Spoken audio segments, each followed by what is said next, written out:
আজ বাংলাদেশের ইতিহাসে এক উল্লেখযোগ্য দিন, যে দিনে দেশের মানুষ নতুন করে পুনরায়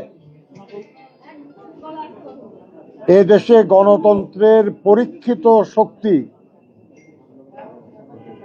বিএনপিকে রাষ্ট্র পরিচালনার দায়িত্ব অর্পণ করার বিষয়টি মোটামুটি নিশ্চিত হতে পেরেছে।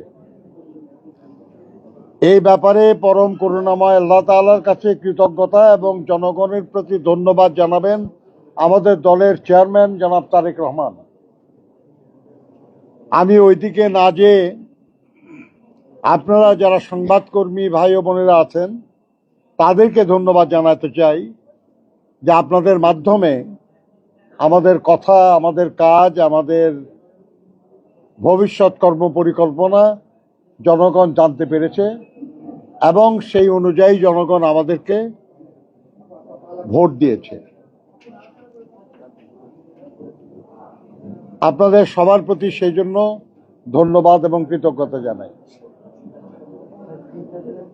আজকে যেহেতু এটা কোনো বিএনপির পক্ষ থেকে আনুষ্ঠানিক কোনো প্রেস ব্রিফিং না, আমরা এখানে নির্বাচনী ফলাফল জানার জন্য এসেছিলাম। যাওয়ার পথে আপনারা আপনাদের সামনে কথা বলার জন্য আপনারাই আমন্ত্রণ করেছেন।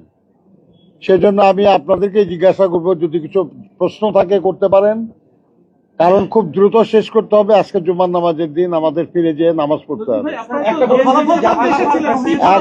একজন করে আল্লাহর ওয়াস্তে। জুলাই অভ্যুত্থানের শক্তি, পক্ষের শক্তি এবং ফ্যাসিস্ট বিরোধী যে সমস্ত শক্তি ছিল তাদের কিনা জাতীয় সরকারের একটি কথা ছিল, সেই জাতীয় সরকার নিয়ে আপনাদের পরিকল্পনাটা এখন কি? আপনি যা বললেন এরকম কোনো কথা ছিল আমার তো জানা নেই। আপনি যে ল্যাঙ্গুয়েজে বললেন ওই ল্যাঙ্গুয়েজে আমরা কেউ কখনো বলি নাই, কাছেই আপনার প্রশ্নের জবাব দেবো কেমনে? আপনি তো ফলাফল জানতে এসেছেন, কি ফলাফল জানলেন এটা যদি একটু আমাদের উদ্দেশ্যে বলেন আপনার মুখে। আমরা গত রাত্রি থেকে ফলাফল ঘোষণা শুনছি। আমাদের সাথীরা সারা রাত এখানে ছিলেন এবং আজকে আমরা তাদের সঙ্গে যুক্ত হয়েছি। বিভিন্ন নির্বাচন কমিশনের পক্ষ থেকে বেসরকারিভাবে তারা তো ফলাফল ঘোষণা করে নাই, তারা বলেছেন কে কত ভোট পেয়েছে, কে বিজয়ী হয়েছে, শব্দটাও তারা উচ্চারণ করেন নাই।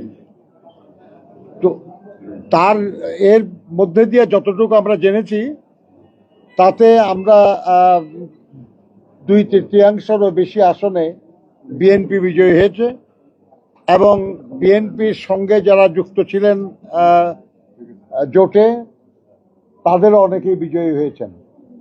কাজে আমরা মনে করি যে এর মাধ্যমে জনগণ আগামী 5 বছর বাংলাদেশের জনগণের কল্যাণের দায়িত্ব তারা বিএনপি এবং বিএনপির নেতা জনাব তারেক রহমানের উপর অর্পণ করেছেন।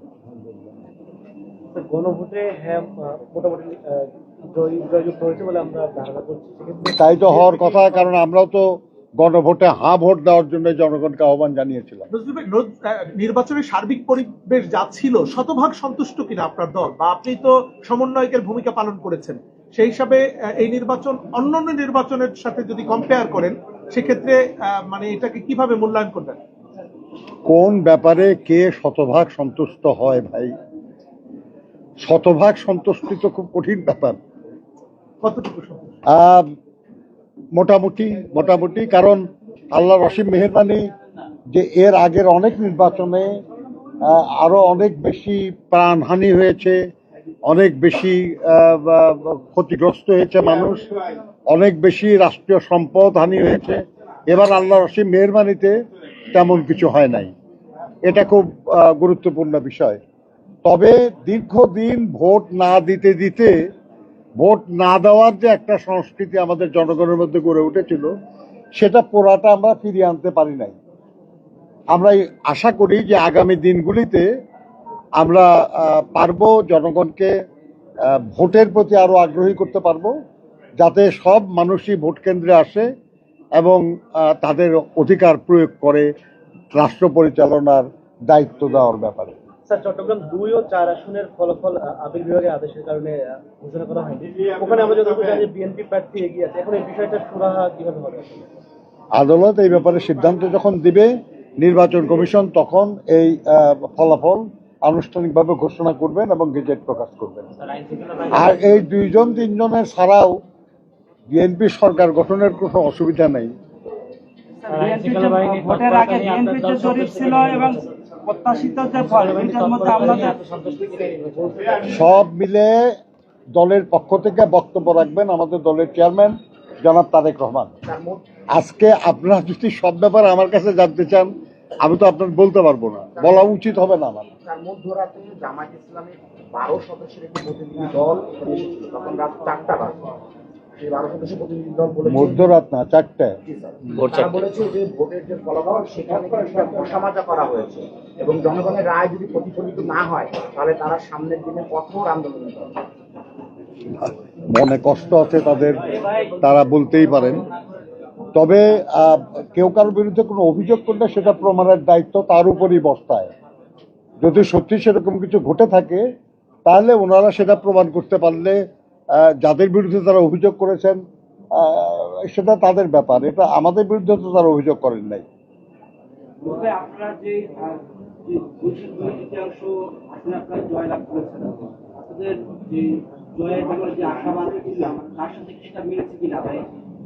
বলেন যে আপনাদের যেটা আপনার প্রত্যাশা ছিল আসন জয়ের। দেখেন, আমরা 292টি আসনে আমাদের প্রার্থীদের মনোনীত করেছিলাম। আমাদের তো ধারণা ছিল যে আমাদের সব প্রার্থীই জিতবে, এটা সবাই তাই মনে করে। এমনকি যারা 200-500 ভোটও পায় তারাও বিজয়ের আশা করে এই নির্বাচনে অংশগ্রহণ করে। তো এই ব্যাপারে এই প্রশ্নের জবাব তো কিছু তেমন দেওয়া যাবে না। আমরা বলি যে আমরা যাই হয়েছে, ইনশাল্লাহ আগামী নির্বাচনে নিশ্চয়ই আমাদের ফলাফল আরো ভালো হবে।